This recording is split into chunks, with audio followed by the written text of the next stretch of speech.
Ladies and gentlemen, welcome to the Food Marketing Mindset Podcast. I'm your host, Doug Resch, and joining me today is my co-host. Hi, I'm Holden Rouse. Now let's set the stage for an exciting episode. You've probably heard of food ingredient traceability, compliance, and the intricate details needed of ingredients in the food industry. But today we're taking it up a notch. Introducing our special guest, Paul Bradley, the Senior Director of Product Marketing at TraceGains. Paul is a seasoned marketing wizard who knows how to blend data-driven strategies with a dash of creativity. He's one of the secret ingredients behind TraceGains' success, and we're thrilled to have him here. We'll uncover the mysteries of traceability, explore the art of collaboration, and sprinkle in a pinch of marketing magic.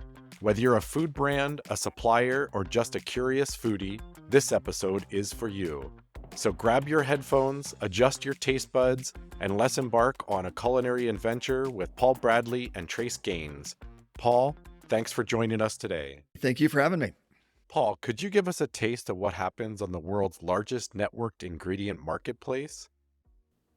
Absolutely. TraceGains Marketplace is a place where over 1,200 CPG brands and manufacturers from around the world connect and are able to search for and pull down documents for about 500,000 different ingredients from 78,000 different supplier locations worldwide.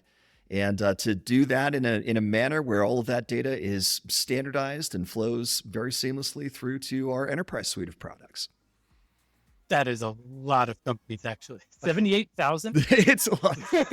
Yeah, it's about 78,000 supplier locations, and that's really important because we actually work at the location level.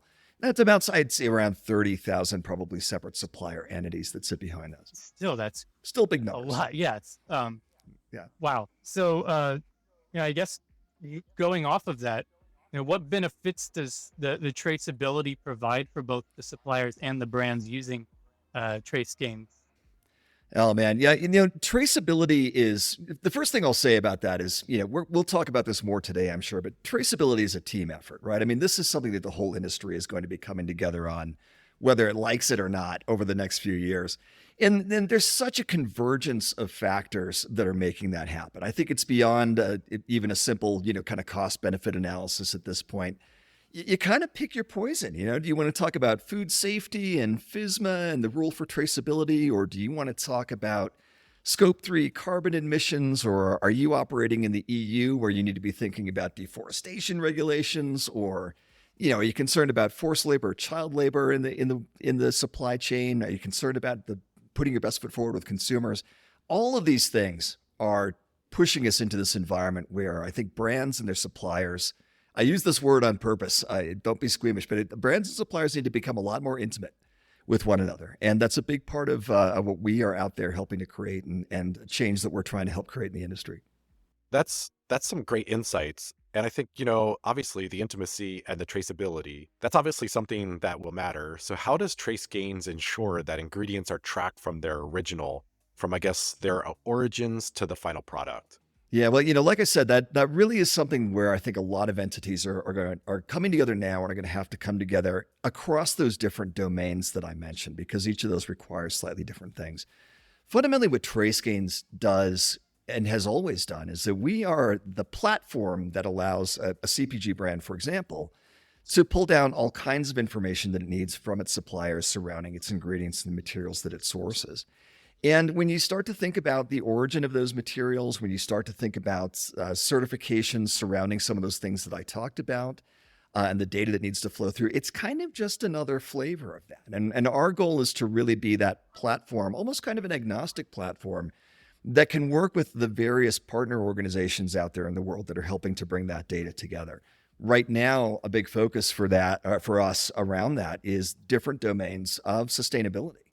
So we have announced and are in the process of announcing some really cool partner relationships with organizations that are out there focusing on, hey, we're going to look at the supplier entity and figure out what their net carbon impact actually is, or we're going to do that on the ingredient level, or we're going to go and work with auditors to look at the labor conditions, right, that are happening in different facilities around the world and be able to bring that data in. So our role increasingly is kind of aggregating the aggregators of that material and being able to bring forward the things that are meaningful to the different brands that we're working with. And honestly, everybody's kind of at a different spot in that journey right now. I love that. So you're talking about the relationship between the brands and the suppliers with a lot of what Trace Gains is all about. What's the number one thing Trace Gains does to foster those relationships? Yeah, totally. I mean, the number one thing for us, and it's the kind of the thing we go to bed thinking about at night and wake up thinking about in the morning, is our network. It's the ecosystem that we've created. You know, I threw a bunch of numbers at you a minute ago, but what really sits behind those numbers is a growing global community of brands and manufacturers and suppliers and co-manufacturers and other service providers that are part of this networked ecosystem, that are exchanging information. And, you know, I can go all day on the subject of networks. I think this is really, we want to talk holistically about the future of the global food supply chain. That networked model is so crucial. And what it means for relationships, fundamentally, it's hopefully it's like our friend networks or our family networks, right? You've got an ecosystem where high performing organizations are rewarded for performance. Bad actors are categorically eliminated from that network. And you create an environment of trust. You create an environment where you and I may not have worked together as a brand and a supplier, but I already know a lot about you by virtue of you being here. I can start from a position of much greater trust. And of course, we can exchange the information that we both need to verify that trust is on solid ground. So, I mean, really, that's for us. All the great functionality and bells and whistles is cool, but without that networked ecosystem at the heart of it, that's stuff. And Paul, can you enlighten us a little bit? I think it's the Trace Gains Gather program that seems to be a game changer from what I've read on your website. So how does the marketing team ensure that food ingredient suppliers and brands, as you talked about, find their perfect match within the networking marketing place? Yeah, totally. Well, I love that question because it gets us into talking about marketing. I'm a marketer. You guys are marketers. There's a community of marketers that's going to be listening to the podcast. And, our worlds are a little different, right? I'm a B2B software as a service marketer. And that's in some ways very different from, what it means to be a marketer for a brand or for an ingredient supplier or whatever it may be. But, there are some things in all our worlds that are very similar, and I think one of the things that every marketing organization in the world in 2024 is dealing with is, you can't just go out and brute force stuff the way it used to be. You can't just keyword stuff some lousy content and throw it on the website and away you go, right? You've got to be able to create something that's a lot more authentic and engaging for the people that you're trying to reach. That's what Trace Gains Gather is. About a little more than a year ago, we made a big decision as an organization, which is the Trace Gains marketplace had been around for a long time, but it was a closed ecosystem for our customers and their suppliers. We decided to open that up to the world. So anybody can now go to gather.tracegains.com and search for material that they're trying to source. They can sign up and become part of Trace Gains Gather for free.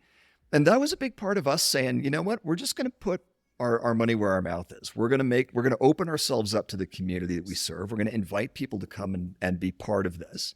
We're not going to erect a barrier for them to do that. We want you to come. We want you to experience the marketplace. Kind of don't take our word for it. Come and participate. And the impact of that on the marketplace and on the network has been fantastic. We've seen continued really strong growth accelerating over the last couple of years. So, being able to bring people into an experience where they can find their own match on their own terms, where they can find the people that they're looking for based on what they need, that to me is sort of the marketer's Shangri-La in all this. How can we really make the experience of what we're doing work for our customers and for our prospects and the folks in our community kind of on its own terms versus just, hey, read my little blog post and take my word for it that we've got the right solution for you. And I think that for all marketers, I think that's the kind of stuff we have to be thinking about now. With Trace Gains Gather, a lot of new brands, I hear this all the time, they have issues sourcing new ingredients.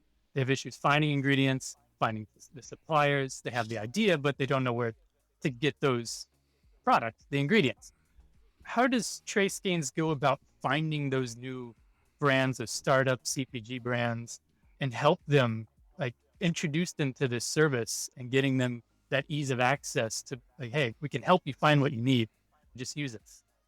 We're always out there trying to help people become aware of the fact that TraceGains Gather and our network exists. And there's lots of ways that we try to do that. Those range from all the standard stuff that you would imagine. We are certainly out there as a marketing team with ads and LinkedIn and all those things that everybody does. But we try to be really active out there in the food and beverage community as well. We're there at the trade shows. We're there having that physical presence wherever it makes sense for us to do that. We're trying to create those conversations. And we create some really great forums internally for people in the industry to come together, whether you're a TraceGains customer or not. Our annual Together conference is a great example of that we'll probably talk about a little bit. But yeah, it's the old linear sourcing model of, hey, I'm going to go on Google and maybe I'll get lucky and send an email to this guy and maybe he'll respond and maybe I can get a sample a few weeks down the line, right? I mean, that's not meeting the needs of the industry anymore. And we really do believe that when we get people into that network experience, that more community-driven ecosystem experience, it's something special. And we always are looking forward to new people coming in and having that experience with us. That's great. So when a food brand comes into TraceGains and they're looking to gain access to the ingredient suppliers, et cetera, how do they work within the data and analytics to help impact the decision-making that's happening within their brand? Or how could they use TraceGains to impact their company further? Yeah, for sure. So, from the standpoint of TraceGains Gather and the networked ingredients marketplace, there are some things that are very different about that environment. And one of the key aspects there is that we're working at that ingredient level, and we are really providing instant access to fairly specific and technical data around the ingredients that are out there.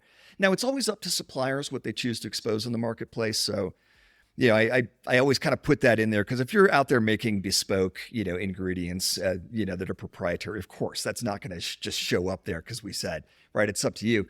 But what suppliers eventually I think discover on TraceGains Network is that if you are transparent, you put some specification data up there and you put your allergen statements and things that people can go and grab, it just takes time out of that process. I, as a R&D guy, can very, very quickly understand, does this material potentially work for me before I even have to necessarily go out and engage with that supplier and drive a conversation with them. So it's kind of like turbocharging that process of finding what you need, finding the information surrounding it that you need to qualify it, being able to qualify that supplier, whether that's just down to nuts and bolts of country of origin, or whether that's, I want to look at some global intelligence data and relate to, has this guy had some issues that I want to be aware of?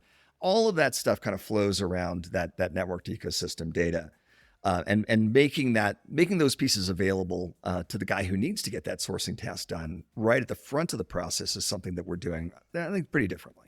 I want to stay in terms of the compliance and working the suppliers. How does TraceGains go about making sure the food brands and the suppliers are up to date on those compliance documents?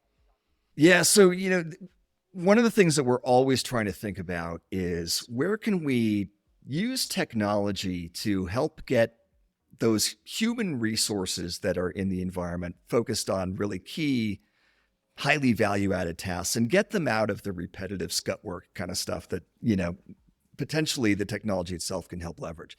And honestly, a very great example of that is just keeping track of document expiration, right? Once you do engage with a supplier and you get the material and the information from them that you need, being able to keep that current is something that a technology can do. And you can, automate those requests for updated documentation. You can get all that in a dashboard and a report. Like, that's all doable.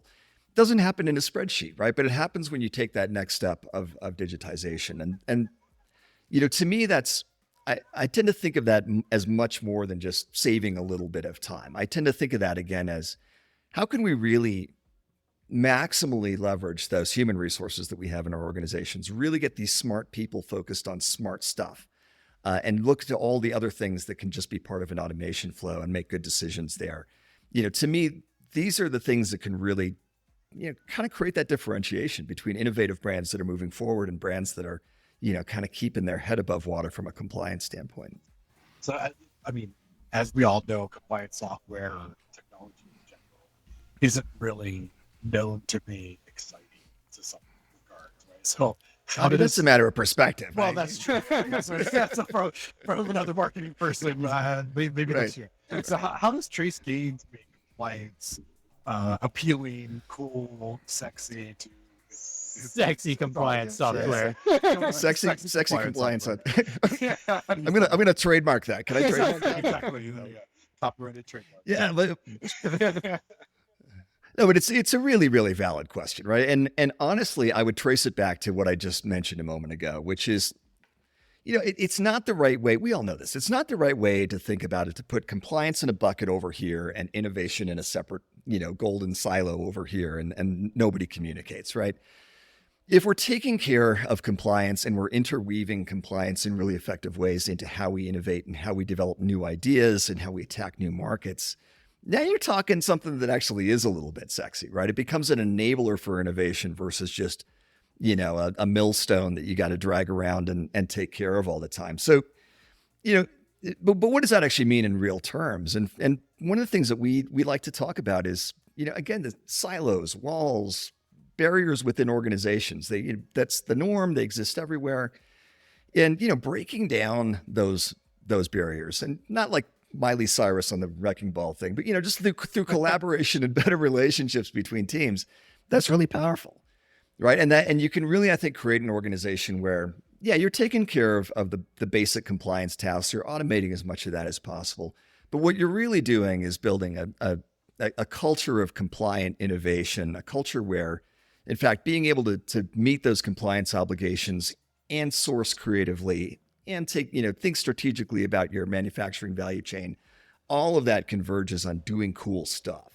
And doing cool stuff, I think, is where we all want to be able, whichever side of the industry we're on, that's where we all want to be able to get to and stay. Cool compliance, sexy software. There it is. There it is.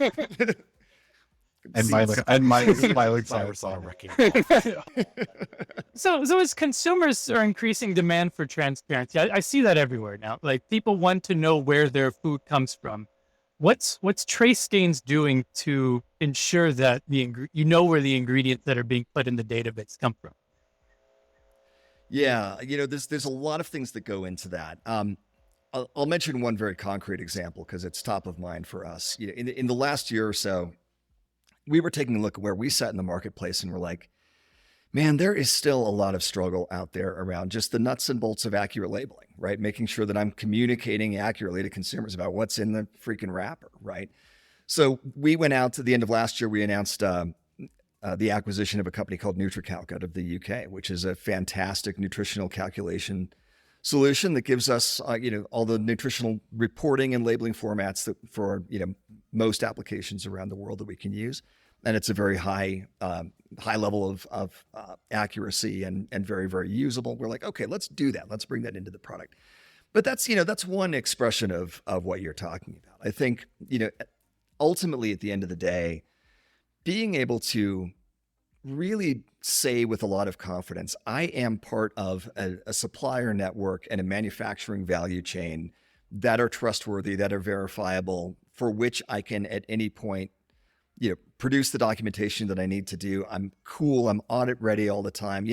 Just getting to that basic piece is a lot, but it is absolutely achievable. And there's a subtle brand equity that comes with just not screwing up, and being that reliable go-to, product year after year after year. And, I think that's how you ultimately build that, is just putting that all together, keeping it all together, and leveraging technology of various kinds, not just Trace Gains, but, leveraging technology in smart ways around the organization to keep that running and do it efficiently. So talking about leveraging technology, you brought up a little bit ago about innovation as well. How can brands use technology and tools like Trace Gains and other software programs, as you may know? How can they streamline their new product development process through that system, whether it's Gather or this new nutritional ingredient program? Yeah. How do you leverage that?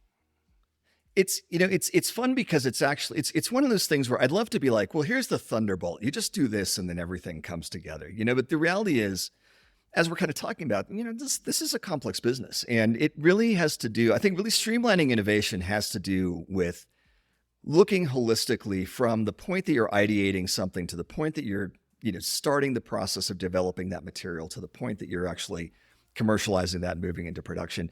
And all along the way, there are little things that you can do, right? We've already talked about sourcing more efficiently, getting more quickly to documents, being connected to suppliers via a network so that documentation and sample requests can move quickly. But part of what we do that we is just so cool and it's so fun to talk about is when you actually get into formulation, right? You're developing recipes, you're working out the physical product. In the old days, you guys know, I mean, the norm forever was, okay, I come up with an idea, I slap together a recipe, I put something together on the bench, maybe I schlep it out to a lab to get the nutritionals done, and it fell apart. And okay, and you work through this product, and that's fine, right? I mean, that's how I cook at home. But the reality is but that can be slow, that can be expensive, and that can take a long time. And if you're changing materials, that can take even longer. The reality is you can do more and more now with digital simulation inside of the software. I can tweak those variables and I can see where that's going to come out, and I can calculate nutritionals on the fly. Now, you're still going to create physical product, but what if I'm creating that once or twice at the end of an iteration cycle versus having to create it every single step of the way, right? So, again, you have some things there that allow you to compress timelines and move a little faster. And, we have some terrific customers that have, that have given us information to say, hey, we have actually cut our net time to market in half. We have actually done better than that in a few cases just by pulling together all of these, I won't say little, they're not really little, but, a series of meaningful improvements that really add up to a much, much faster path to market in the end. I geek out on that stuff if you can't tell. That was that's the awesome. full, I love that. full geek out mode. Holden's been on the bench, so maybe he can speak. Yeah, on it a yeah. I little think bit. as a product developer in the industry, having TraceGains be that tool to find what you need when honestly a typical search engine's not cutting it. If you type in, I need organic brown sugar, you're going to get Amazon and Google ads like crazy. You're not going to find the right supplier you need to develop your product. But with TraceGains, that's all you're going to get. You're only going to get the right choices. And that's what I love about it. And that comes for us from from listening to folks like you, right? It's listening to the industry and folks saying, yeah, this. I go out to Google, I'm going to get a million consumer-oriented responses back, but I not only need this product, I need a specific granularity. I need a specific moisture content. I got to get going here, man. Right? Being able to respond to that is everything to do with how we've developed that network over time. But it's been guided by you, and it's been guided by our customers and users. Yeah, I mean, what would be one of your favorite success stories that you've heard through working with different brands and product developers? I will cite a contract manufacturer that we work with. I'm going to skip. I'm not going to use anybody's actual identity here, but to protect the innocent or the guilty, I'm not sure. But yeah, a great contract manufacturer that we work with very closely. They've helped us enormously in guiding what we do, and we love to engage our customers in our development process. But they've got a big footprint in barbecue sauce, which now that sounds really weird now I say it that way, but. One of their challenges is kind of what we just talked about, right? It's being able to get appropriate fill levels so that when you've got the stuff running through the factory at high speed, right? You've got the consistency that you need for that product in the bottle, and it's predictable, and it's all that good stuff that goes way beyond me. And the classic deal, they would in the old days they would try something and they would do a fill test, and they'd try something and they'd do a fill test. And this could be 40 or 50 iterations of that to really get that dialed in. Now that all happens in digital simulation. The fill test happens at the end of the process as a confirmatory step in a way that they get, in a way they go. Again, that's not, we're back to not very sexy stuff, right? We're talking about fill levels in plastic bottles.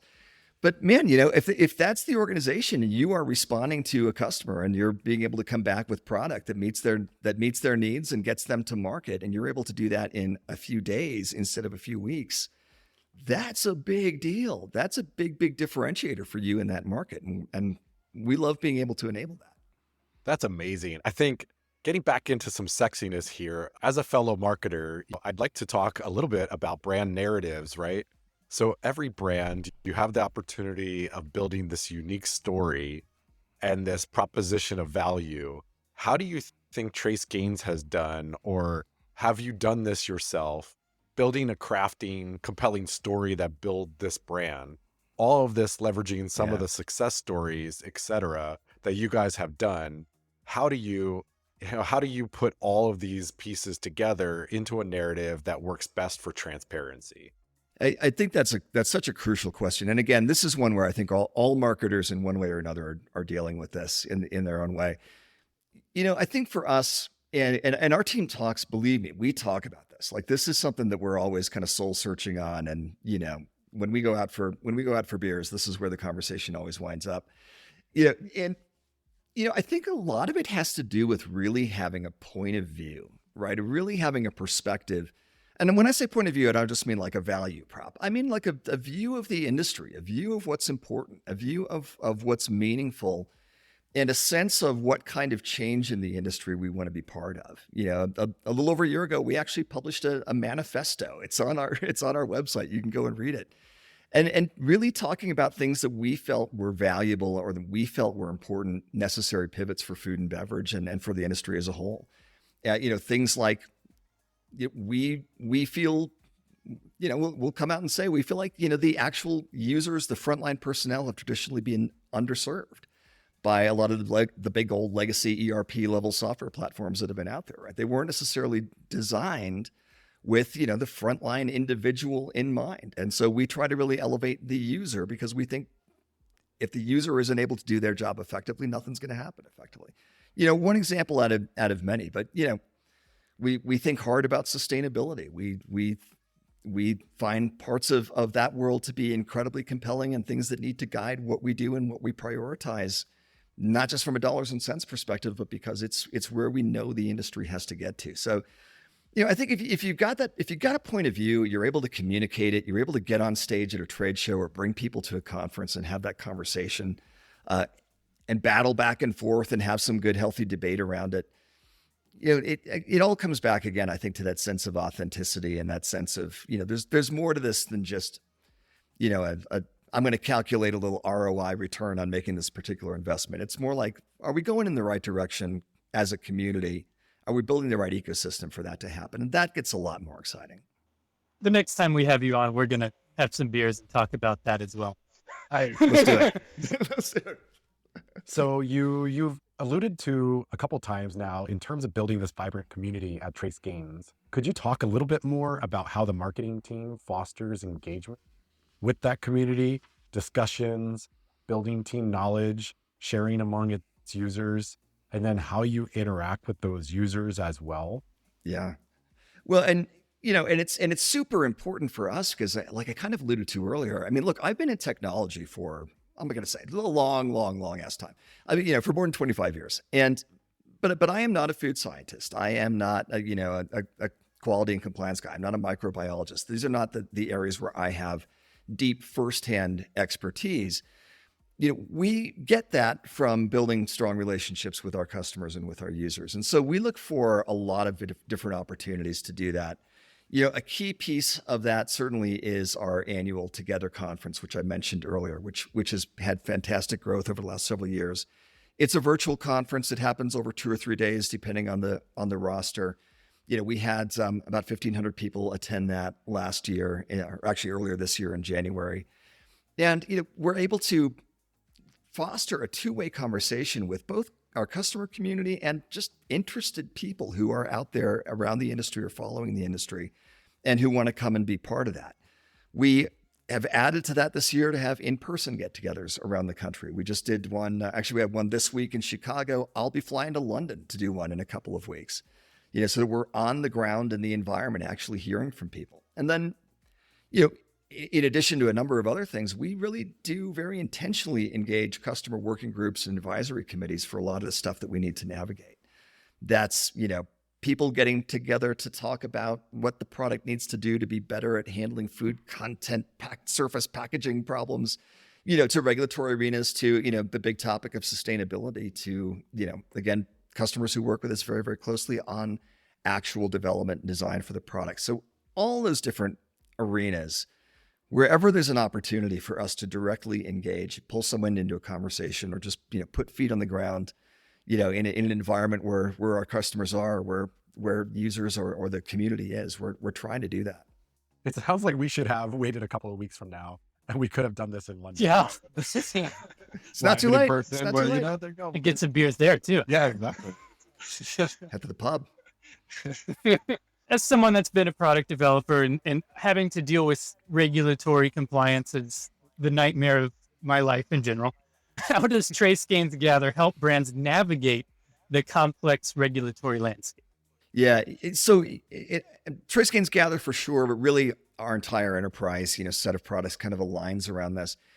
Here's one of the places where I feel like the kind of traditional, legacy large enterprise software world, I'm thinking the ERP kind of, domains, but kind of the PLM world too, where that kind of really hasn't, I think, served the user community that you've been part of or that our customers are part of. Is there's always been this tendency to kind of say, well, we're going to talk about suppliers as businesses, and we're going to talk about SKU level stuff, and then everything else is blah, blah, blah, blah, blah. Whereas regulation as it functions out there, especially food safety regulation, but increasingly sustainability regulation, especially in the EU, you've got to be able to think about suppliers at a location level. You've got to be able to think about material at a lot level.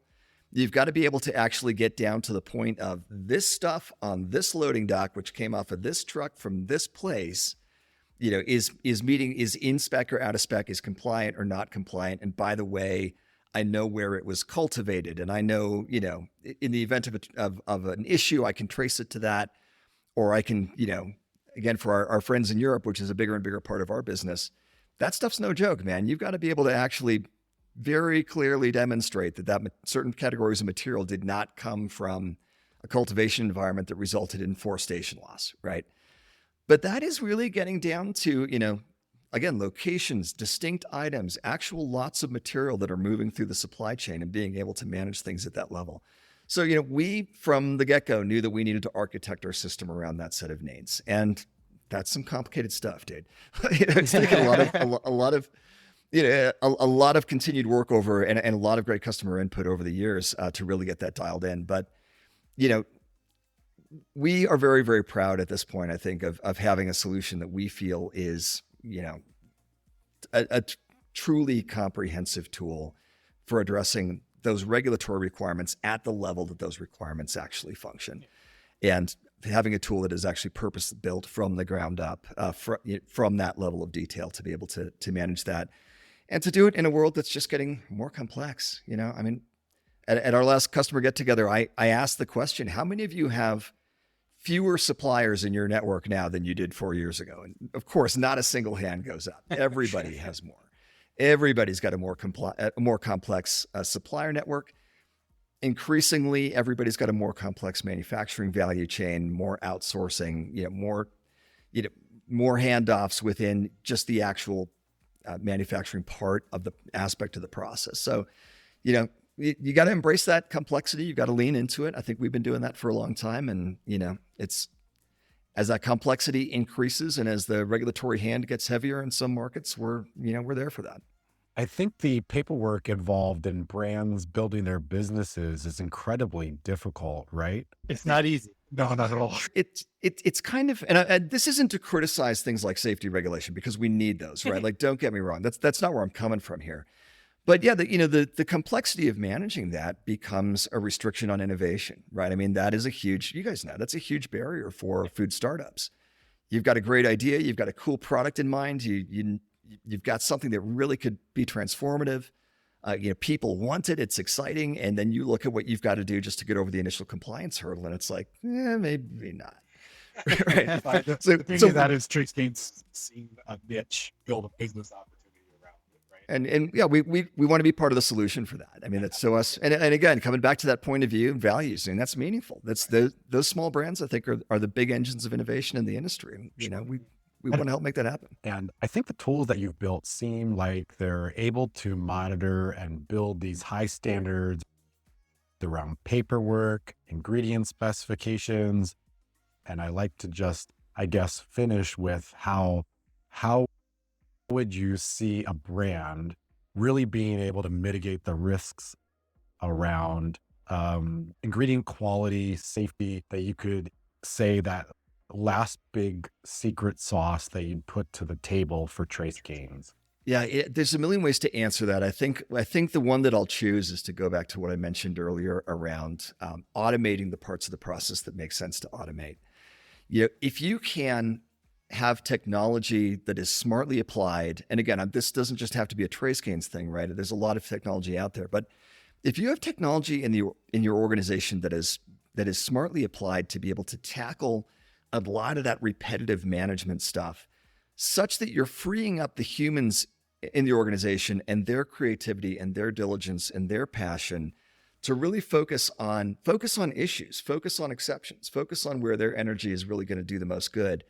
That's when I think you really can start to move forward. If I've got a guy sitting on a loading dock staring at certificates of analysis and specs all day, cool, I'm glad I've got that guy there, right? But he's a human and he's going to get tired and he's going to need coffee. And, if I can automate that process, which I can, right, and manage to the exceptions that fall out of that process, now we're talking, right? Now we can actually have real focus on the issues that need to be addressed, real focus on long-term preventative action and continuous improvement, not just having to spend all of our time on just, like I said, keeping our heads above water. So all those opportunities for automation, all those opportunities to lean into technology in smart ways, those are there. They're only getting better. I think it's an exciting domain to be part of, and we're certainly going to be continuing to try and push the envelope there however we can. That's fantastic. I'm so happy that we had you on the show today and learning about Trace Gains from the marketing standpoint. I think as a product developer, I think that's so interesting to see how that's spread. It's spreading the message and solving the problem that many product developers have had.